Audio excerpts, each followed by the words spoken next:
Assalamualaikum warahmatullahi wabarakatuh. Sehat selalu buat teman-teman semuanya tanpa terkecuali.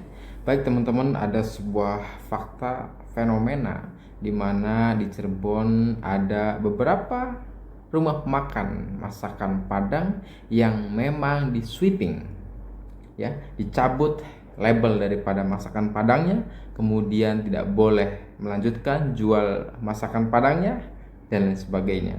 Justru ini sangat merugikan bagi sang pemilik. Apa yang menjadi alasan mereka, yaitu yang telah dilakukan oleh Perhimpunan Rumah Makan Padang Indonesia itu adalah katanya ini rumah makan tidak mengikuti sebuah aturan di mana menjualnya pun terlalu murah. Di mana dengan menjual masakan Padang itu terlalu murah sehingga menjaga stabilitas daripada rumah makan Padang itu sendiri. Nah, justru yang menjadi alasan itu akhirnya adalah diskriminatif. Akhirnya adalah intimidatif. Kan begitu, teman-teman. Nah, ini sangat disayangkan sekali. Bolehlah kita katakan adalah sebuah bisnis. Lalu dengan adanya kemudian seseorang atau rumah makan Padang tertentu menjual dengan harga murah, lalu kemudian diimagekan akan merusak daripada stabilitas eksistensi masakan Padang itu sendiri. Justru sebenarnya tidak. Ingat ya teman-teman, bahwa kok bisa rumah makan ini bisa laku?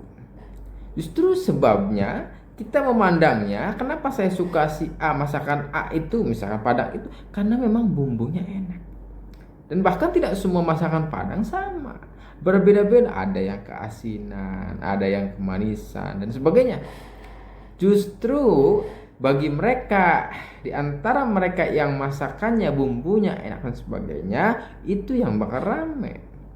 Justru hari gini adalah bukan karena harga yang murah kemudian rame juga. Ada yang begitu ada, tetapi tidak semua begitu. Justru sebagian yang lain yang menganggapnya suka, ya, terus kemudian diminati dan akan kembali lagi biasanya karena daripada kualitas masakannya. Sama saja, apa bedanya dengan misalkan warteg, warung Tegal, ya enggak? Kita ada dua warung Tegal, misalkan di daerah A dan daerah B. Kenapa kita di daerah B terus, ya kan, belinya? Karena misalkan sambalnya enak banget, karena misalkan bumbu ayamnya enak banget, karena misalkan sayur asemnya enak banget, karena itu selera. Justru hari ini bahwa harga itu kemudian tidak mendominasi, kalah sama sebuah selera atau kualitas daripada masakan itu sendiri. Ya, jadi sekali lagi bahwa sangat disayangkan bahwa ada sweeping yang telah dilakukan oleh Perhimpunan Rumah Makan Padang Indonesia itu. Bisnis adalah bisnis. Yang demikian justru menurut saya tidak melanggar hukum. Mau jual berapa kayak 7.000 kayak 8.000, selama itu kemudian menurut pribadinya masih menguntungkan, kenapa tidak? Tidak ada dalam saingan ekonomi. Justru saingan ekonomi adalah tergantung daripada kualitas masakan Padang itu sendiri, bukan?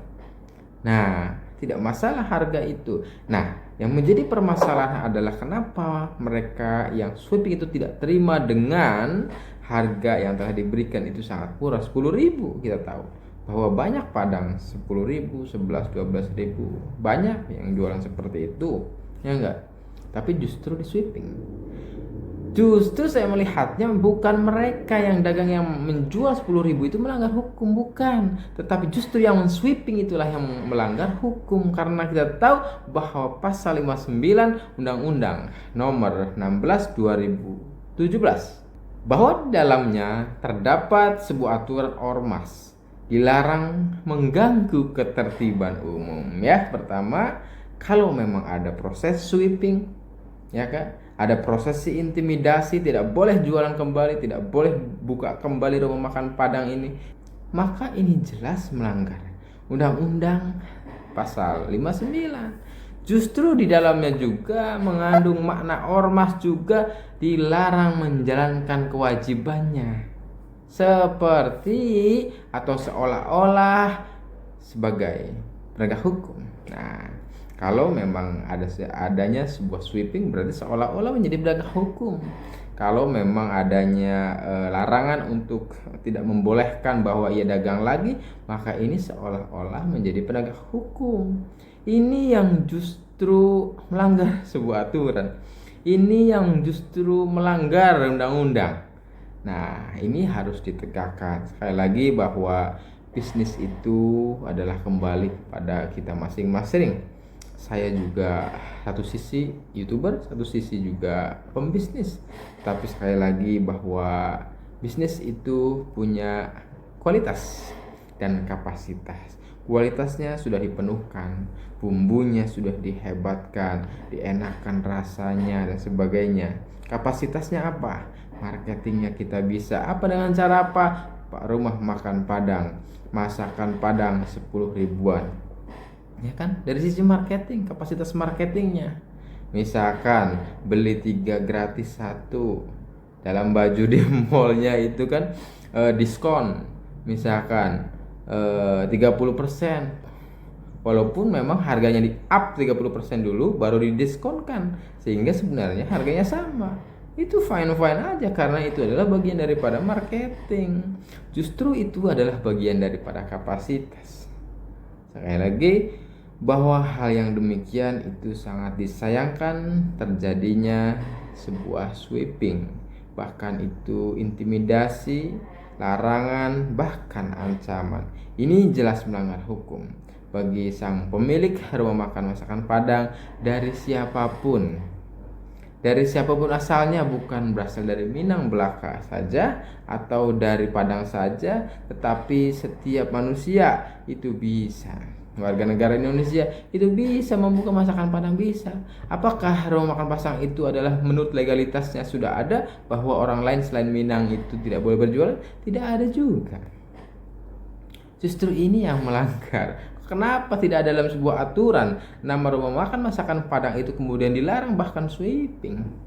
Nah, ini ya justru ayolah kita berpikir logis bahwa yang demikian itu sungguh sangat tidak dibenarkan menurut sebuah aturan hukum negara Indonesia. Dan sekali lagi bahwa ini menjadi pembelajaran bersama atau di Indonesia bahwa kalau memang kita mau berbisnis, bisnislah yang benar. Kalau mau kita berusaha, berusahalah yang benar. Jangan sampai menghalalkan segala cara.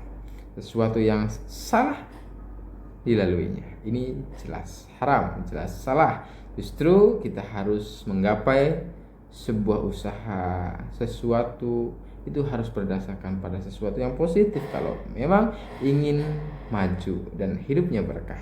Tapi sebaliknya, kalau memang kita tidak mau menjadi mendapatkan rahmat ya kan di dunia ini, maka segala cara hitam sekalipun dilaluinya. Ini sungguh sangat luar biasa. Mudah-mudahan kita semuanya tergolong kepada orang-orang yang selalu berpijak kepada dasar Islam kita, berpijak pada sesuatu yang benar. Terima kasih, sehat selalu buat teman-teman semuanya. Mudah-mudahan ada manfaatnya. Wabillahi taufik wal hidayah. Wassalamualaikum warahmatullahi wabarakatuh.